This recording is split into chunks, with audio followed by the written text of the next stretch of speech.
What's up, Internet? This is the Too Long Didn't Read from my new book, Uncertainty, The Computer Science of Everything. This story is called The Mystery Below the Surface.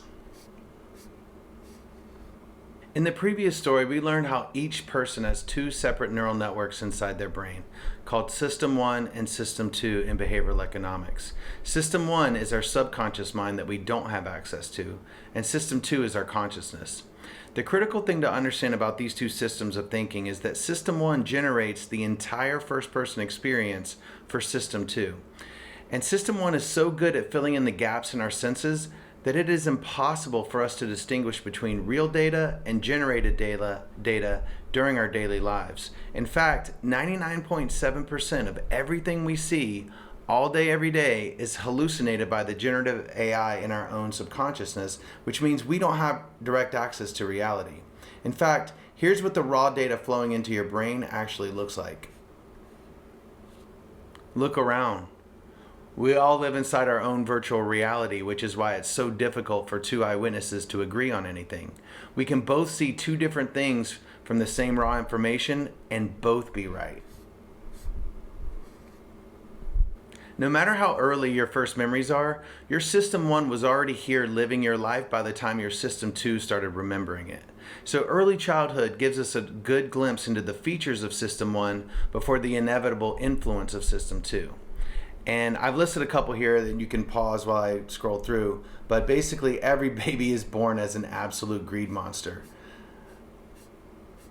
We're completely impulsive, have to rush everywhere we go. We have no ability to manage our emotions. But most interestingly is that our System 1 is very clever.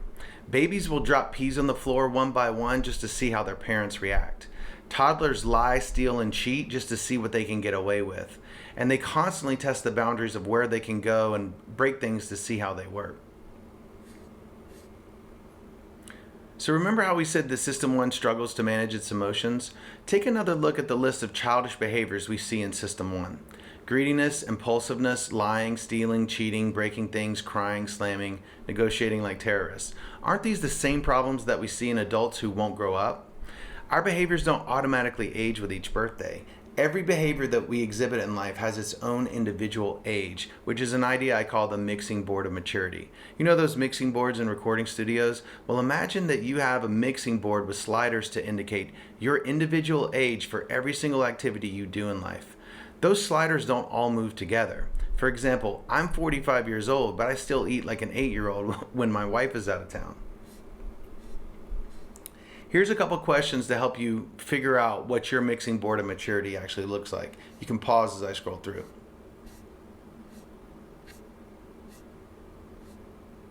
So there are two good books that I recommend to learn more about why kids ask why. One is written by Alison Gopnik called The Scientist in the Crib, What Early Learning Tells Us About the Mind. And the other one is this book by Judea Pearl called The Book of Why, The New Science of Cause and Effect. And what's important to understand about both of these books is that Judea Pearl and Alison Gopnik are copying how children learn to develop better algorithms for Bayesian neural networks. And the reason is because copying children is copying Bayesian networks. All of our best AI simply comes from reverse engineering ourselves, which is just another reason why humans are artificial intelligence. Both of these books are illuminating. From our birth, System 1 intervenes with the world just to learn what happens next. We apply chance to uncertainty even before we can remember, which means that we are all scientists from the moment of our birth. We may even be scientists from inception. In the womb, geneticists can see that our DNA A/B tests their environment with transposing jumping genes in embryos as young as 5 days old. We will explore this ability more in the story, The Biological Robot. So the System 1 that generates our first-person experience is like an evil scientist, and it performs all its Bayesian calculations and predictions within the subliminal parts of our minds. Subliminal means below the surface or below the limit. So where exactly is that limit? Well, in the previous chapter, we listed all the frequencies of our neural network layers that are measured by EEG neurofeedback. And most of our System 2, our consciousness, operates in the range from 5 hertz, which is creativity and rest, up to 30 hertz, which is panic. And anything that's faster than 100 hertz is too fast for us to notice. So the subliminal mind consists of all the neural network layers that operate faster than 100 times per second. If the OR theory that we talked about in the last chapter is materially correct, then our subliminal minds have neural network layers that compute billions of times per second, or gigahertz speed. My favorite book to plumb the depths of our System 1 is called Subliminal: How Your Unconscious Mind Rules Your Behavior by Leonard Mlodinow. I've got a couple quotes here about phonemic restoration. You remember how difficult it was for two eyewitnesses to agree on anything? Well, the same thing happens to two ear witnesses. We make up a lot of what we hear. You can pause and read this as I'm scrolling through. Mlodinow also talks about how physical touch can influence our System 1 in ways that we don't realize. Researchers in France had young men ask for women's phone numbers on the street. And in half of those interactions, the young men were instructed to make a very slight touch on the woman's forearm. The touch increased the conversion rate from 10% to 20%. When waiters did this to their patrons, their tips increased from 14.5% to 17%. And they sold the daily special 60% of the time with a touch versus 40% of the time without a touch. Perhaps the most unnerving part of Mlodinow's book concerns our memory. Our remembering self relies on the same generative AI as our vision and hearing, so our memories are reconjured more than they are recalled. They are subject to the same hallucinations as Midjourney and DALL-E. Now, Mlodinow illustrates his point with a really tragic story that you can pause and read as I scroll.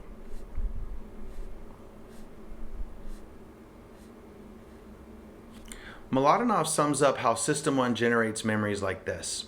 The key concepts that many researchers now believe correspond to the way memory really does work. First, people have a good memory for the general gist of events, but a bad one for the details. Second, when pressed for the unremembered details, even well-intentioned people making a sincere effort to be accurate will inadvertently fill in the gaps by making things up.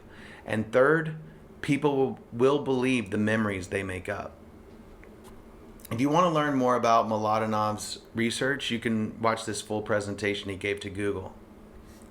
He ends the presentation with this quote by psychologist Carl Jung. It says, "The subliminal aspects of everything that happens to us may seem to play a very little part of our daily lives, but they are the almost invisible roots of our unconscious thoughts."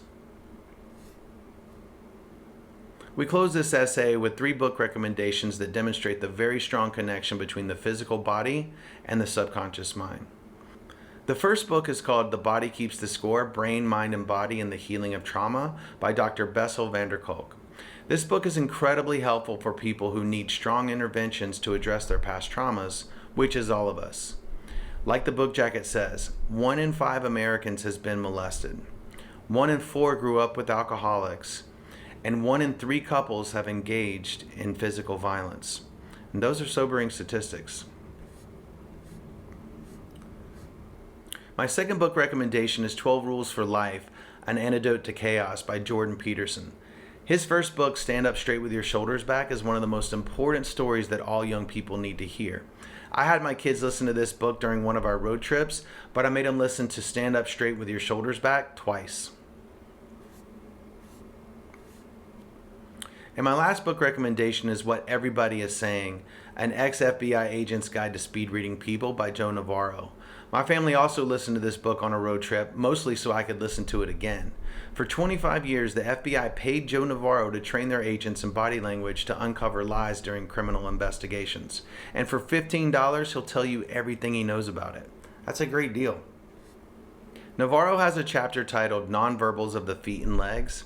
He also has chapters for the hips, torso, chest, shoulders, arms, hands, fingers, and face. The most important takeaway from this book is that we are all practiced liars, and the further the body part is from the eyes, the more truthful it will be.